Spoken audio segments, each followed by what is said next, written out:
سے ہم نماز کے متعلق سن رہے ہیں، ستر عورت یہ شرائط نماز میں سے کہ اپنے جسم کو چھپا کر نماز پڑھنا یہ لازمی ہے، شرط نماز میں سے، اگر یہ شرط نہیں پائی گئی تو نماز نہیں ہوگی۔ لیکن اگر کوئی مجبوری آ گئی، کوئی ایسی وجہ سے دونوں کپڑے نہ ہو یا ایک کپڑا نہ ہو، تب کیا کریں؟ اور ایک کپڑا ہو تو کیسے پڑھ کے نماز پڑھ سکتے ہیں؟ کہاں کہاں تک اپنے جسم کو چھپانا لازمی ہے؟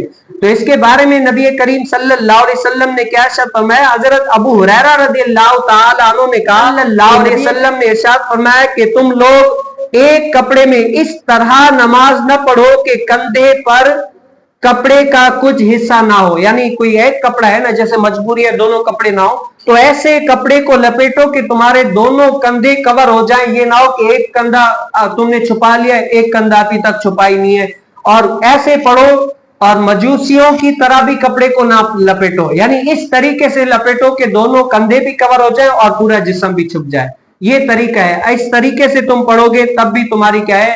نماز ہو جائے گی۔